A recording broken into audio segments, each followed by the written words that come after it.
Boa noite a todos. Conforme nós tínhamos combinado, que eu iria fazer um resuminho aqui sobre o estudo de quarta-feira.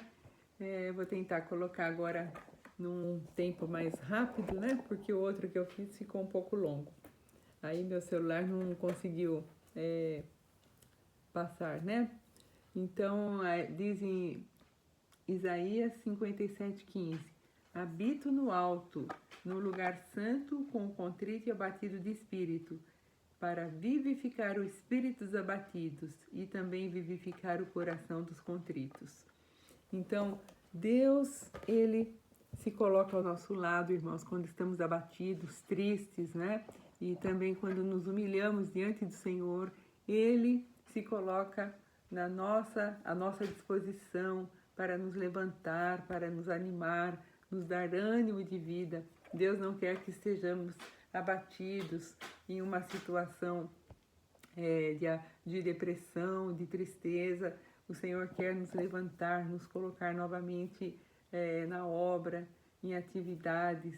E aqui diz assim, né, que o Senhor espera de nós obediência, inclinados, né, em obediência total a Deus, como um soldado que bate continência ao seu coronel, ajoelhados em quebrantamento, quando nós temos a nossa cerviz dobrada em humildade diante do Senhor, e totalmente rendidos, quando nos lançamos no chão e estamos ali como mortos, morto que não sente, que não tem vontade própria, que está totalmente à disposição de Deus.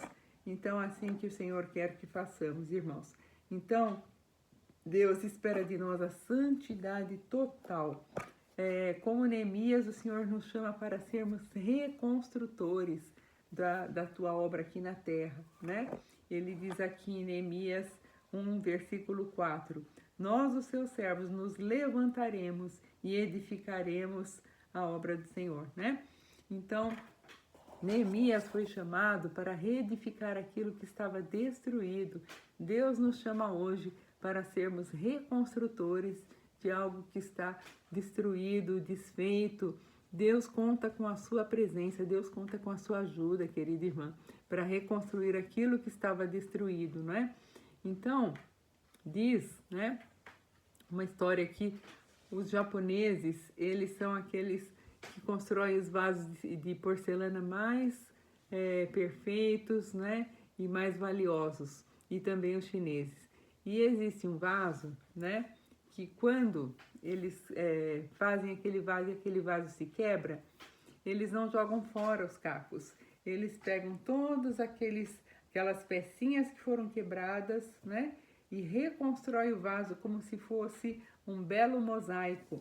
E aquelas junções onde essas peças do vaso foram coladas, né, eles preenchem aquilo com uma tinta de ouro ou então de prata. E aquilo se torna como se fosse uma obra de arte, né? Eu vou mostrar aqui para vocês a foto de um vaso no meu tablet que foi reconstituído, né? Então, esse vaso aqui, ele se chama Kintsugi. É uma expressão japonesa para dizer que é um vaso que foi construído novamente. Então, vocês vejam que obra de arte linda, né? E eles reconstroem e pintam com uma tinta em ouro ou prata aquelas partes que ficaram coladas, né? E reconstruídas. Então, queridos, Deus nunca nos despreza, Deus nunca joga fora a nossa vida. Nós somos vaso nas mãos do oleiro. E quando algo acontece que nós ficamos tristes, quebrantados, abatidos, né? O Senhor mesmo vem e nos reconstrói. E aquilo que estava parecendo que quebrado, destruído, o Senhor coloca ouro. E o valor final deste vaso se torna muito maior do que ele era no início, antes de se quebrar. Deus dá valor à sua vida, queridos. Deus tem algo especial, Deus tem uma obra grande e poderosa para a sua vida. Amém, queridos? Então, como Neemias, que reconstruiu o muro, Deus está reconstruindo a sua vida, não com as coisas do passado, mas com coisas novas do presente. Deus quer fazer novidade de vida para você.